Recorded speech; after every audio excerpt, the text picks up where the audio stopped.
नमस्कार। सारे भाइयों को स्वागत है। तो आज बात करेंगे दिल्ली की जो सेलेक्टेड मुख्यमंत्री है आतिशी सिंह की।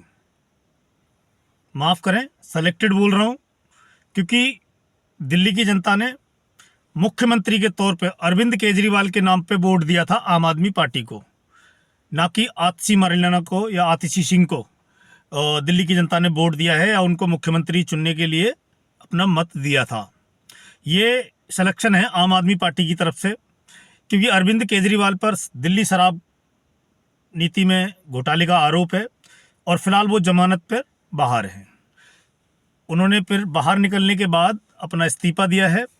उसके बाद आतिशी सिंह को उन्होंने मुख्यमंत्री सेलेक्ट किया है, जो आज मुख्यमंत्री पद की शपथ लेंगी।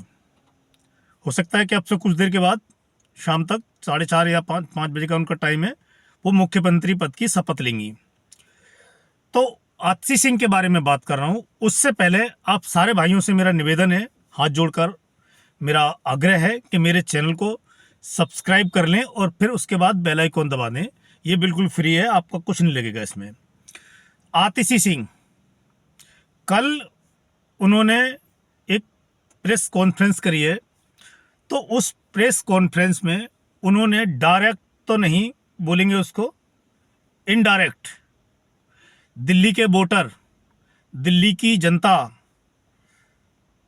को एक तरह से धमकाने या क्या बोलेंगे उसको, या ब्लैकमेल करने की कोशिश करी है। ब्लैकमेल तो शायद सही वर्ड नहीं होगा, एक तरह से धमकाने की कोशिश की है कि भाई अगर आपने आने वाले जो चुनाव हैं 2025 में, जो जनवरी या फरवरी में हो सकते हैं, उसमें अगर आपने आम आदमी पार्टी को वोट नहीं दिया या आम आदमी पार्टी के जो कैंडिडेट हैं उनको वोट नहीं दिया और अरविंद केजरीवाल को आपने मुख्यमंत्री नहीं बनाया, तो आने वाले टाइम में उन्होंने ये डर दिखाया है कि भाजपा उनके हिसाब से दिल्ली में भाजपा की सरकार बन सकती है। जो उन्होंने पीसी में बोला है, उनके हिसाब से भाजपा दिल्ली में सरकार बनाएगी तो बिजली के लंबे लंबे कट लगेंगे और बिजली के रेट भी बढ़ सकते हैं और जो बिजली के कनेक्शन लेने के लिए जो राशि दी जाती है वो भी बढ़ सकती है। ऐसा उन्होंने बोला है और मेरे हिसाब से उनको ये अब एहसास होने लगा है कि दिल्ली में शायद बीजेपी की सरकार बन सकती है 2025 के विधानसभा चुनाव में। इसीलिए उन्होंने एक अपनी जो पीसी थी उसमें प्रेस कॉन्फ्रेंस में ये दिल्ली की जनता को एक मैसेज दिया है कि आपको क्या करना है, अगर आप ऐसा नहीं करोगे तो आपके साथ ऐसा होगा। तो ये एक तरह से इनडायरेक्ट धमकी है। फिर उन्होंने रेट कंपेयर करे हैं जहाँ जहाँ बीजेपी की सरकार है, कुछ राज्य जो आसपास के हैं दिल्ली के, उनसे। उनमें गुजरात का उन्होंने बताया था कि गुजरात में क्या बिजली की स्थिति है और कितना आपको एक कनेक्शन लेने में कितने पैसा देना पड़ता है और कितने रुपए के आपका बिल आता है। महाराष्ट्र का बताया, मध्य प्रदेश का बताया, यूपी का बताया, दिल्ली का बताया कि भाई दिल्ली में इन सारे स्टेट जहाँ बीजेपी रूल कर रही है वहाँ से दिल्ली का जो बिल है वो बहुत सस्ता है और जहाँ बीजेपी रूल कर रही है वहाँ दिल्ली के मुकाबले 4 गुना बिल आता है।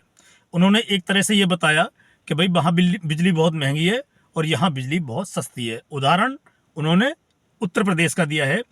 उत्तर प्रदेश में अगर 1 किलोवाट का एक कनेक्शन के लिए कोई उपभोक्ता अप्लाई करता है तो पहले उसको 1200 रुपये देने होते थे, जो कि बढ़ा के अब 3000 कर दिए गए हैं। जी, मैं अभी मुझे उत्तर प्रदेश सरकार का क्या नया नियम आया है और उन्होंने कितने पैसे बढ़ाए इस बारे में कुछ जानकारी नहीं है, इसलिए मैं ये मैडम आतिशी के बेब पे बता रहा हूँ आपको। उन्होंने बोला है 1 किलोवाट के जो कनेक्शन के लिए है उसमें 250 गुना वृद्धि करी गई है। जो राशि जमा होती है वो पहले 1200 थी, अब बढ़ा के उसको 3000 कर दिया गया है। अच्छा, कोई अगर उपभोक्ता 5 किलोवाट का कनेक्शन लेता है तो उसको पहले 7,967 रुपये 7,967 रुपीज़ जमा करने होते थे, वो आज बढ़ा के 17,315 कर दिए हैं। ये बकौल आतिशी मैडम ने बोला था कल अपनी पीसी में। तो यूपी का उन्होंने बता दिया, फिर वो दिल्ली की जनता के बारे में बताने लगी कि भाई दिल्ली में बिजली की क्या स्थिति है। उनके हिसाब से दिल्ली में 37 लाख परिवारों का बिल जीरो आता है। जीरो, 37 लाख परिवारों का, बहुत बड़ी गिनती है। और 15 लाख परिवारों का जो बिल है वो आधा आता है। जो 200 से और 400 यूनिट के बीच में जिनका बिल है उनका आधा आता है। और 400 यूनिट तक का बिल 980 रुपये आता है, जिसके बारे में उन्होंने बताया कि बाकी सारी स्टेट में बिजली के दाम महंगे हैं।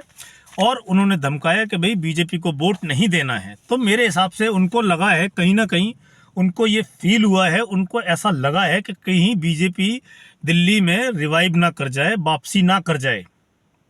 वो तो बात की बात है, वो तो जनता चुनेगी, जनता वोट देगी, किसको चुनेगी। फिर वो केजरीवाल पे आती हैं कि भाई केजरीवाल ने सुप्रीम कोर्ट से राहत मिलने के बाद, बाहर आने के बाद अपने पद से इस्तीफा दे दिया था। और उनका कहना था कि कोई और मुख्यमंत्री होता जो जमानत पे बाहर आता तो वो मुख्यमंत्री की कुर्सी पे बैठ जाता, इस्तीफा नहीं देता। तो केजरीवाल ने नैतिकता के तकाजे पर और उच्च नैतिकता दिखाते हुए अपने पद से इस्तीफा दे दिया। उनका कहना है कि उनको मुख्यमंत्री के पद की कोई लालच नहीं है, मतलब केजरीवाल को, इसलिए उन्होंने बहुत बड़ा त्याग किया है।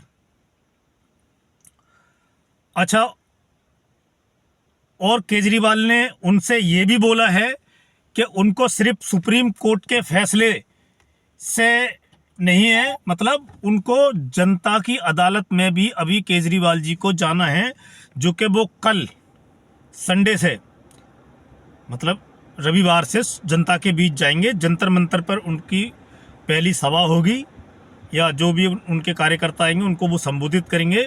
उसके बाद वो जनता के बीच में रहेंगे, ये उनका कहना है। अब मेरा पॉइंट ऑफ व्यू, मेरा नज़रिया मैं आपके सामने रखता हूँ। मेरे हिसाब से आतिशी मैडम जो भावी मुख्यमंत्री हैं दिल्ली की, मैडम आतिशी सिंह, मैं अपना नज़रिया बता रहा हूँ, और बोलने का अधिकार सबको है, आपको है, सबको है, आतिशी जी को है तो मुझे भी है, राइट टू स्पीच। तो मेरे हिसाब से मुख्यमंत्री जो हमारे पूर्व मुख्यमंत्री थे अरविंद केजरीवाल, उनसे ज़्यादा बड़ी बवाली मुख्यमंत्री दिल्ली की आतिशी सिंह साबित होंगी, ये मैं गारंटी से कह रहा हूँ। आप जो मेरा वीडियो देखते हैं, जो मेरे वीडियो पर रेगुलर देख रहे हैं, मेरी बात को नोट कर लें, और मैं इस बात की गारंटी दे रहा हूँ।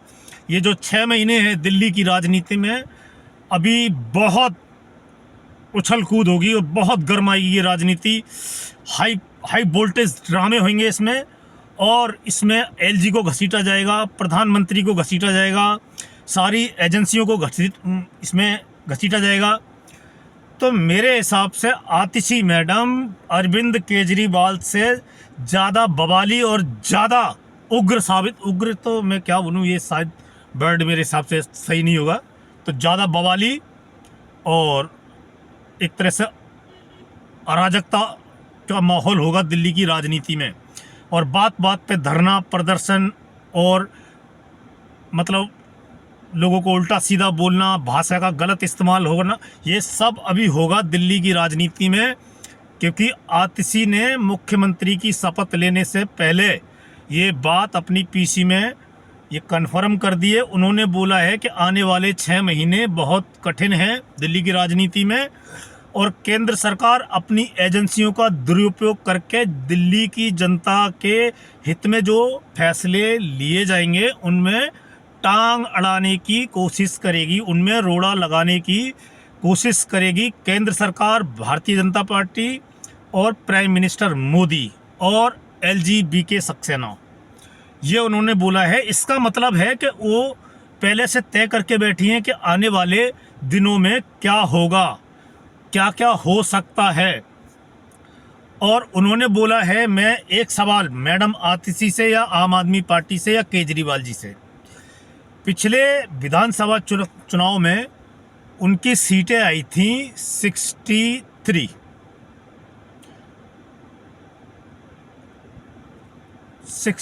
या 63 उनकी सीटें हैं। तो मेरे कहने का मतलब ये है कि भाई अगर आपको इन सीटों से कम आती हैं सीटें, मान लो आप बहुमत के पास पहुंच जाते हो और या बहुमत से आसपास रहते हो, तो आप इसको क्या मानोगे कि दिल्ली की जनता ने आपको क्या संदेश दिया है। मान लो आप 40 जीतते हो, इस बार बहुमत का आंकड़ा 36 है, अगर आप 40 जीतते हो तो आप इस बार क्या मानोगे कि भाई दिल्ली की जनता का फैसला क्या है। फिर उसके बाद मुख्यमंत्री अरविंद केजरीवाल, जिनको मुख्यमंत्री बनाने की बात हो रही है, क्या वो अपने तीसरे टर्म में शपथ लेंगे, मुख्यमंत्री बनेंगे वो, अगर सीटें बहुमत के आसपास या बहुमत से 2-4 ज़्यादा आई तो। क्योंकि 2024 के लोकसभा इलेक्शन में भी आपने एक कैंपेन चलाई थी दिल्ली में कि जेल के बदले वोट, मतलब आप हमें वोट दो, अगर आप हमें वोट दोगे तो हम समझेंगे हम निर्दोष हैं और आप हमें निर्दोष मानती है जनता, आप हमें वोट दो, हमें 7 सीटें जिताओ और जेल का जवाब वोट से दो। तो जनता ने अपना जवाब, जेल का जवाब वोट से दे दिया था। 7 सीटें आप हार गए।